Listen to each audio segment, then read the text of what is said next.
welcome back. We have chapter 9 that we're starting on. This is our last chapter for the class, and it is on conics. So conic sections are different ways that cones, as you can see here on the picture, that cones can be cut. So if we cut a cross section that is parallel to the base, then we get a circle. If we cut something that is not parallel to the base, then it is going to be an ellipse. If we cut into the bottom of these cones, we're going to have a parabola, what we call a parabola. And if we cut through so that we miss the center of the two cones put together, but get each side, we have what we call hyperbolas. So all of these shapes right here are what we call conic sections.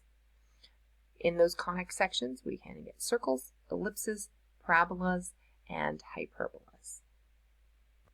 All right, so the ellipse is this shape right here. So we've got the major axis of an ellipse is going to be the line that intersects the two focus points, or the foci, is what we call them. And so this is the major axis.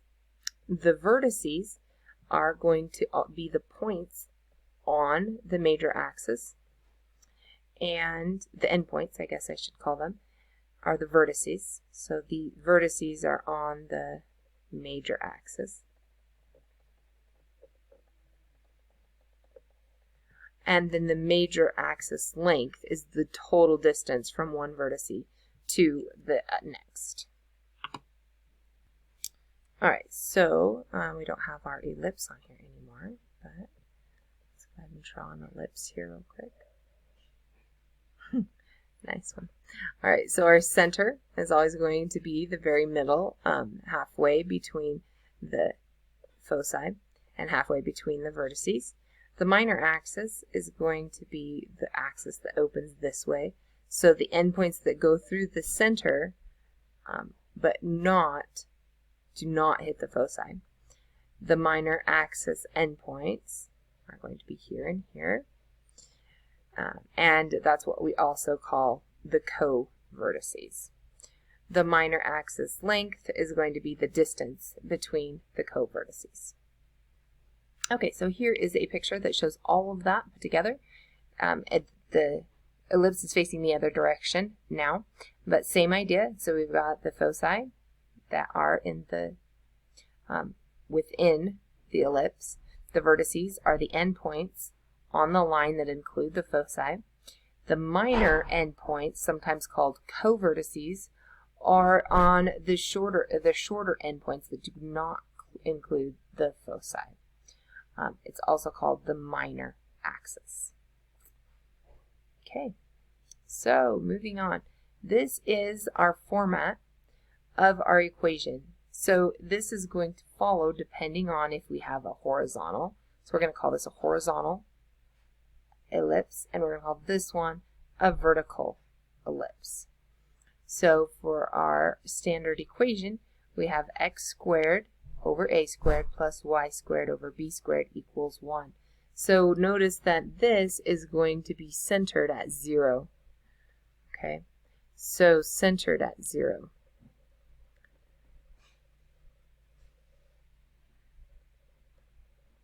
Alright, if we were not centered at 0, we would have that x minus h and y minus k in there. The biggest thing about this, because we could think of it as having two radii, two different lengths, it's set equal to 1, where a circle is set equal to r squared. So that's the biggest difference between the equation of an ellipse and the equation of a circle. An ellipse is always going to be equal to 1, with the length of the minor axis. In this case, the major axis is going to be on the x-axis. Okay, so from negative a to a, the length of the major axis is 2a. So a is the distance from the center to a vertice. And then b is on the minor axis, okay, also in the y direction. And the b is the length from 0 to a co-vertice or the endpoint on the minor axis. Okay, so go ahead and look through all of that. One other thing that we're going to use, it's going to show up here again a little bit later, but we can relate all of these lengths. Our length of C, our length of B, and our length of A. Do A as a different color. Okay, all of this A, B, and C go together in a different way. Okay, so A, B, and C are always going to go together in some format of the Pythagorean theorem. So first thing that we want to know is which one is the longest. In this case, A is the longest. So we are going to say that A squared equals B squared plus C squared. Now you may see that written in different formats. I believe when we get down to our notes a little later, it's going to put it in the format of C squared equals A squared minus B squared. Okay, that one works too. So just depending on what we need. Actually, I think it's B squared. Yeah, they give it to you in the format of B squared equals A squared minus C squared. We could write this equation 3 different ways. It doesn't matter if you start with the A squared or the B squared or the C squared. To me, if I just look at all 3 of those values, these are going to come up again for hyperbolas, also going to come up again for parabolas. If you just look at how the 3 are positioned, take the longest one, what you know is the longest one, and then say it's equal to the sum of the squares of the other 2. Then you should always be safe. Alright, example number 1, find the vertices, covertices, length of the major axis, length of the minor axis, and sketch the graph represented by the following equation. Okay, so we're going to start off with graphing it. So for our very basic equation, it's going to be centered at 0, 0. Oh, let's do this with a different color. Centered at 0, 0. And then in the x direction, we are going to go, well, we would do the square root of 1, which is still just 1, so we're good there. So we're going to go to the left and right, or in the x direction, 1 unit on both sides. And then in the y direction, we're going to do the square root of 9, which is 3. So we're going to go up 3 and down 3.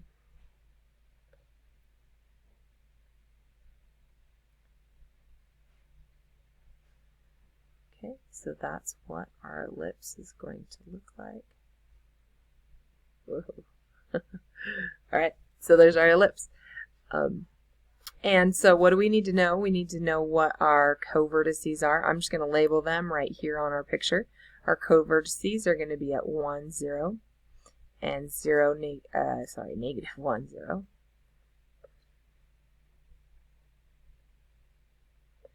And then our major axis, our main vertices are going to be at 0, 3, and 0, negative 3. Okay, so the length of the major axis is going to equal 2 times 3, or 2 times b in this case. So 6. And then the length of the minor axis is going to be equal to 2.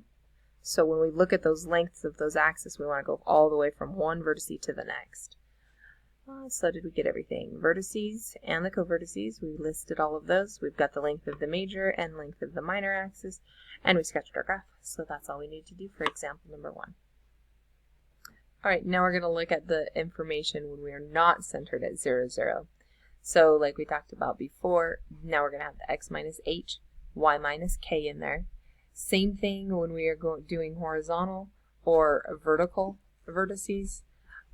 In this case for ellipses, so we are always going to have A on the major axis. Okay, so the A always stays our longest value. So here is where I talked about how we always need to be able to relate with an equation our A value, our B value, and our C value. And note that, like we talked about before, A squared would be equal to B squared plus C squared.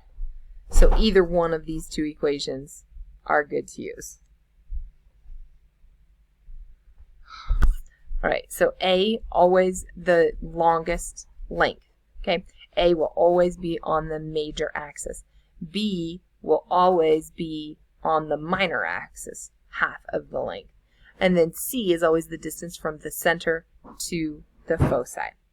Okay, and doesn't matter where we're centered at, if you just think of them as the distance from the center to a vertice, or the center to a covertice, or from the center to a foci, then you can always keep track of where those values are. You can always calculate those values. You don't need to memorize any of this. Only thing that you need to know is what this equation looks like.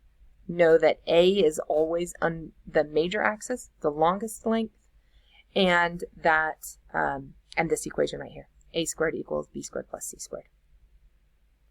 Okay, example number 2. We need to write an equation for this ellipse. So first thing we need to do is we need to figure out which one is the major axis and which one is the minor axis. So let's go ahead and put their widths on here. This one has a width of 5. This one over here has a width of 6. So we are going to say that this is a vertical ellipse. So we're going to have x squared over 25 plus y squared over 36 is equal to 1. And that is our answer for example number 2. Okay, next we are going to sketch a graph. So in the x direction, we want to do the square root of 9. So we're going to go to positive 3, positive 3 and negative 3. And in the y direction, we're going to go positive 4 and negative 4. So this is another vertical ellipse. It doesn't really look like an ellipse. But there we go. It'll be a lot easier to do on your MyOpenMath program.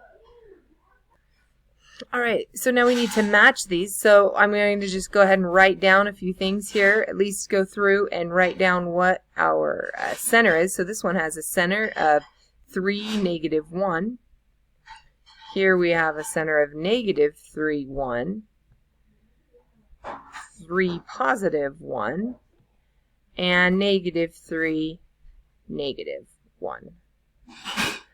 All right, so actually they all have a different center, don't they? So we could just do this just with our centers. This center looks like it's at negative 3, negative 1.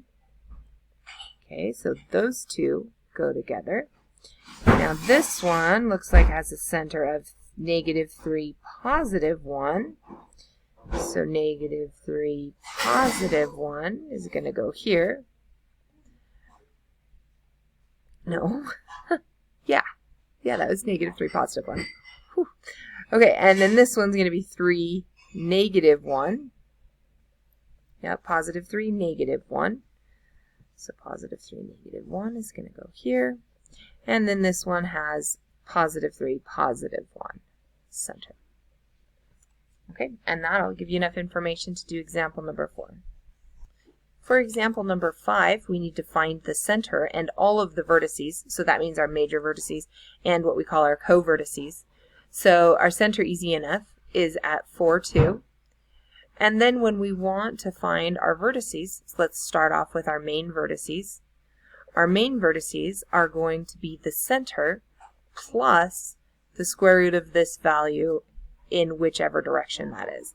So in this case, we're going to be moving in the y direction 6 units. So that's going to be 4 and then 2 plus or minus 6. I'm almost out of time here, so I'm going to do this real quick. And then our co-vertices are going to be, our co-vertices are on the x-axis, so that's going to change our x units.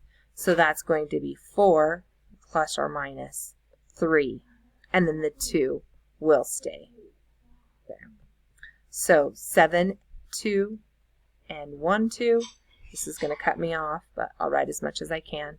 And then 4, 8, and then 4, negative 4. And that's example 5. And I finished with 8 seconds to spare. Good job.